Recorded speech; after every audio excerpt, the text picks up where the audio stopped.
Morning to you, and thank you for sticking with us this morning. This is a Breakfast News Live on GTV. We're here to keep you updated on stories making headlines in and out of our country. Don't forget, we're live on Facebook and X at GTV Ghana, Multi TV Decoder channel 120 and DSTV channel 278. I am Valencia Tete, and let's settle for the detail of the stories making headlines this morning.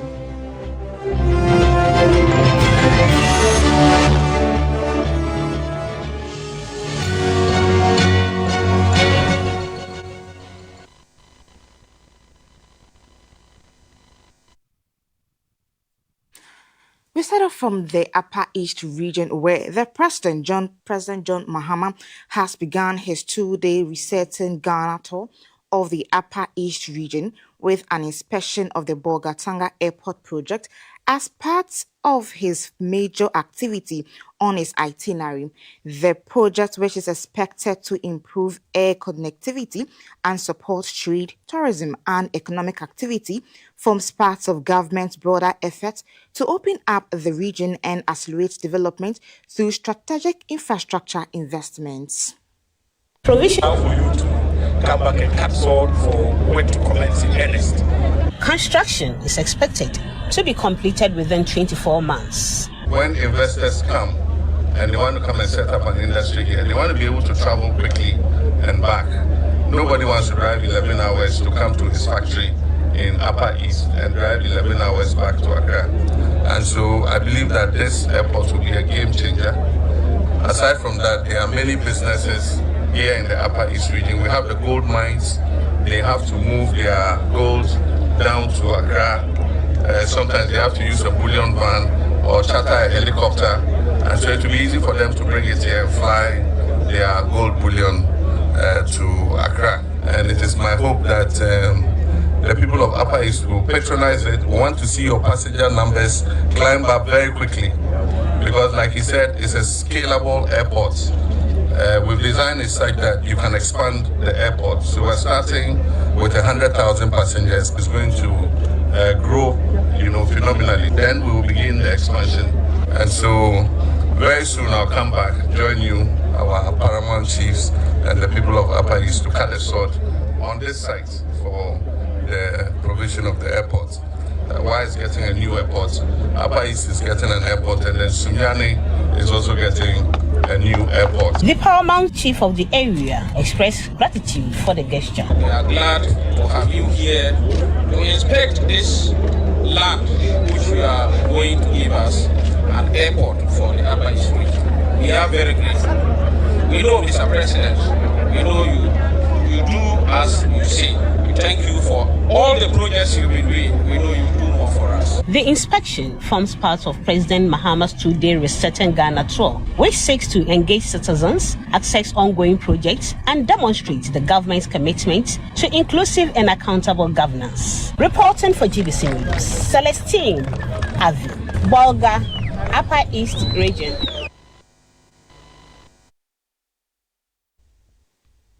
And government is investing 3 billion cedis under the Star J project to improve secondary education infrastructure, including the completion of abandoned schools and the construction of 30 new E-blocks in the densely populated communities. And speaking at the inauguration of the completed Community Day Senior High School E-block at Paga in the Upper East region, President John Mahama announced plans to convert the school into a boarding institution from the next academic year, with new dormitories, a dining hall, and a 60-seater bus to support the school. We have what we call the Star J project. It is a project in which we are investing 3 billion cedis in secondary education. The outcome of that project is to end congestion in our secondary schools and also end the double track in our secondary schools. And so in this year's budget, we made provision for completion of 30 of the abandoned E-blocks. As we said in 2024, any project into which government has sunk money already, if you don't finish it, it is a waste of the taxpayers' money. And so we're going to finish the E-blocks that we started in batches. And so this year we made allocation for the completion of 30 of them. And this school is one of them. We finished it. The children were using part of the facility in very, very terrible conditions. Today they have a very beautiful brand new school which will improve the learning and outcomes. So I've asked the GET Fund to fast track the furniture and all the equipment that they need so that the school can start in earnest.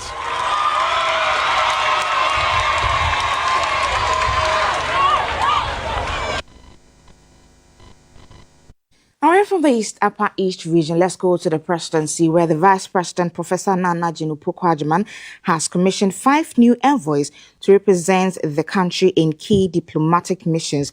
Addressing the envoys during the ceremony at the presidency in Accra, the Vice President tasked the appointees to hold Ghana's flag afloat at their respective duty posts and prioritize the welfare of Ghanaians over there.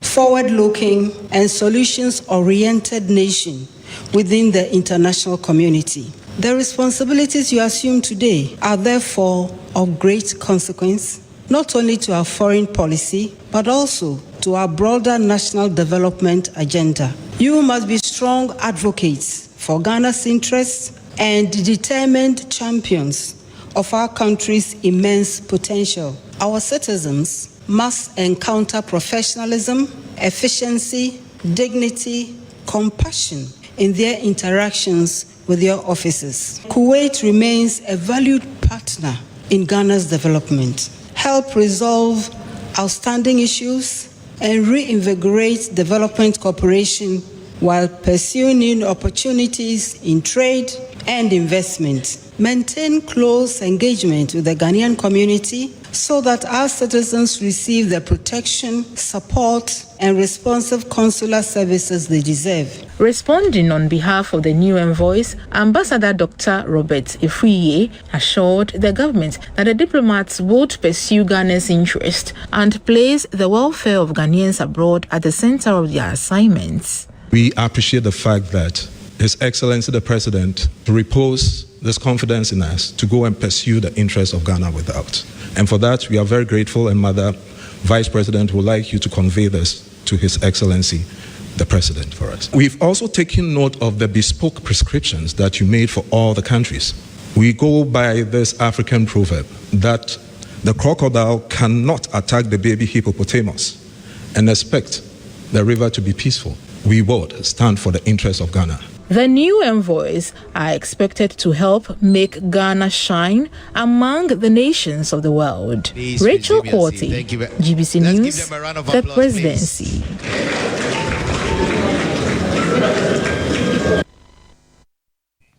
Now let's turn our attention to some security concerns this morning. The Ghana Police Service has arrested one suspect of a robbery syndicate and gunned down 2 others for planned robbery attempts on some banks in Laboni, Accra.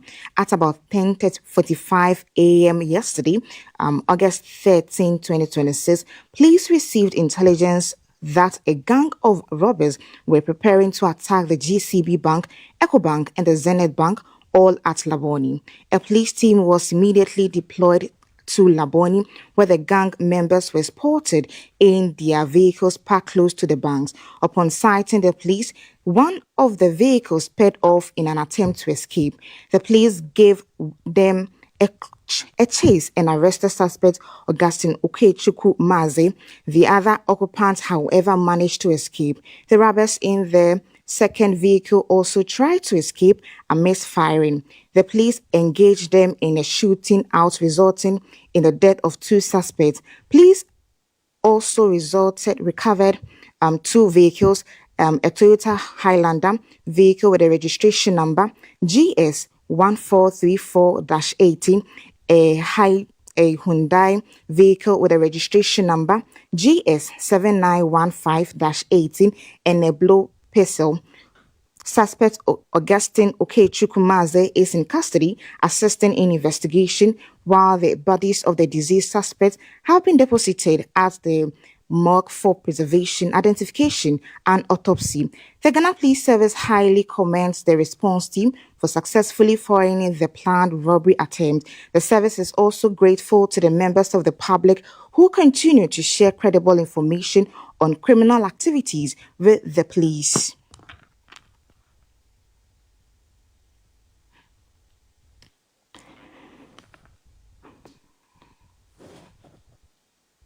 And the Ghana National Fire Service has confirmed that 11 people were killed and 13 others injured in a multiple vehicle collision on the Ofanko-Pokwase Highway in Accra. Several of the victims sustained several severe injuries, while some bodies were left badly mutilated following the crash, which occurred between the Ofanko barrier and the John Tay area. Viewer discretion is advised as some of the visuals may be disturbing.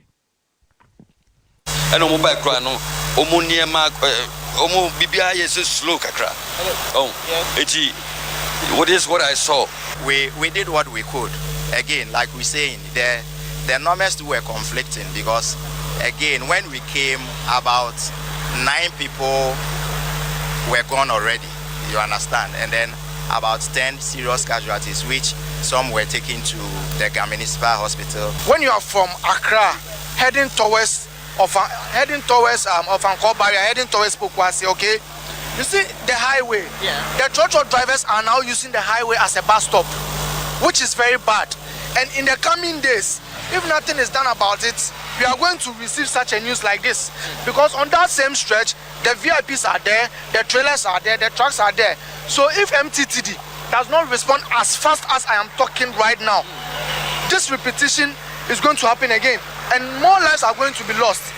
The Municipal Chief Executive for Ghana North, Mr. Akwete Agbo, assured residents that authorities were responding to the situation and would support investigations into the incident. All the sprinters, at least they must fix seat belts in their cars, because some of these cars, when there's a crash, the human beings in the car actually hit the metals directly, and it's part of the casualty that we record anytime there's a crash.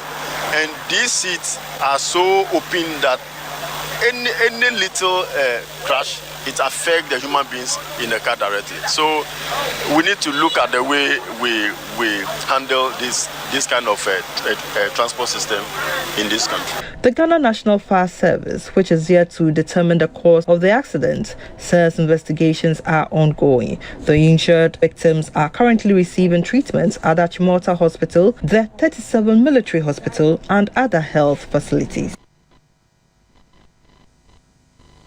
Well, the Minister for Foreign Affairs, Mr. Samuel Okudzeto Ablakwa, has commended the Church of Pentecost for its support to Ghanaians and other African nationals affected by the recent xenophobic attacks in South Africa. The church provided shelter, food, and other forms of assistance to victims, with several of its branches also serving as convening point for Ghanaians who were later evacuated by the Ghanaian government. The minister expressed government appreciation when he visited the headquarters of the Church of Pentecost at La in Accra.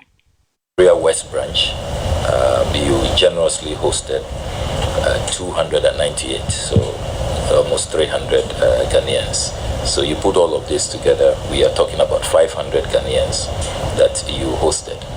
And the head pastor, Apostle Bernard Anyimedu, coordinated the efforts on behalf of President John Dramani Mahama, on behalf of the government and the people of Ghana. We are here to convey our profound appreciation to you, to the church. You have demonstrated to us what it means to be Christ-like, what it means to be a good Christian, and what it means to really represent the Church of Pentecost. You've demonstrated that you are not only concerned about our souls and our Christian values and character, but also when we are in trouble here on earth, you will be there for us before you prepare us for heaven. The chairman of the Church of Pentecost, Apostle Dr. Eric Nyamiche, sharing his personal experience in South Africa, proposed stronger collaboration between the church and government, pointing to the church's growing international reach. When I heard you saying thank you to the Church of Pentecost in the media, we were excited. At least it gives us the encouragement to do more, because we are all over the world, and in our church, our church houses have been meeting places for the embassies and all that. And so we think that collaborating with your ministry is something that is long overdue. There should be some kind of recognition, because we are in 211 nations and territories, including Ghana. So if you subtract Ghana, we are in 210 nations and territories. And so our pastors are all over. The visit underscores the critical role of faith-based organizations in complementing government efforts during humanitarian crisis. Still watching the Breakfast News live on GTV. The Ghana Police Service has arrested suspect Sibewe Zakaria, who was captured in a viral video assaulting a suspect. The suspect is in police custody assisting the investigation and will be put before the court. Meanwhile, the Police Professional Standards Bureau is investigating the circumstances surrounding the incident, and all persons found culpable will be taken through the necessary disciplinary processes. Meanwhile, the Minister for Interior, Mr. Muntaka Mohammed Mubarak, has directed the Inspector General of Police to investigate circumstances surrounding a breach of police custody involving an arrested person. The minister has ordered the police to establish how civilians gained access to the arrested person and identify any police personnel who may have facilitated, permitted, or acquiesced in the breach. He further directed that appropriate disciplinary action be taken against any police officer found culpable following the investigations. The directive comes in a statement from the Public Affairs of the Communication Unit of the Ministry. The Inspector General of Police has also been instructed to take immediate steps to identify, arrest, and investigate that the civilians allegedly involved in the assault in accordance with the law.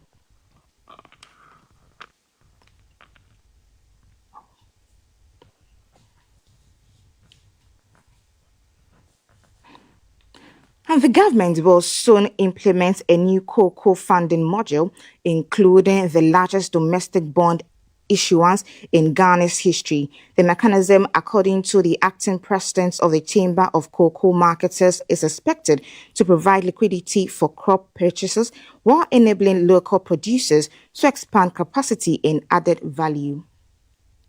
Cocoa sector for growth and industrialization, financial viability, competitive value chain, robust governance, and improved farmer welfare.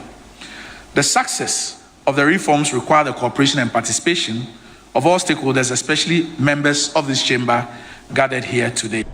The president of the artisanal cocoa processors, George Ejay Bequin, emphasized that the industry can only reach its full potential when all stakeholders work together under a shared vision. Only when farmers, license buying companies, traders, processors, exporters, artisanal manufacturers, and service providers, government institutions, and development partners work together with a shared vision by creating a common platform for dialogue, coordination, and advocacy. The Chamber can help address fragmentation, strengthen partnership and advocacy, and promote policies to benefit every segment of the cocoa industry. The acting president of the Chamber of Cocoa Marketers is Samuel Adimado. Now the cocoa bill has been passed. The final version is not yet ready, but we are privy to some of the commentaries. Now the opportunity we have as a chamber is that when the guiding principles are going to be developed, it's an opportunity for us to go in and advise as to how the guiding principles can be addressed. One key aspect is the guiding principles, which indicates how cocoa farm or established cocoa farm should be handled. And let's go to South Africa, where South Africa is asking several African governments to reimburse it for the cost of sending tens of thousands of their citizens back home.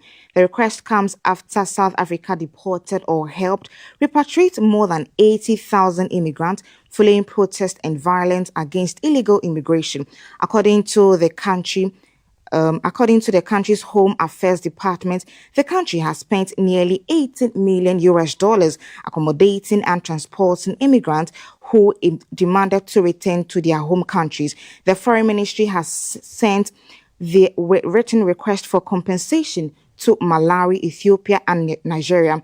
According to the largest government figures, 82,875 people have been voluntarily repatriated or have been deported since the immigration tension began. However, figures released by governments of immigrants' home countries put to the total of 178,000 people.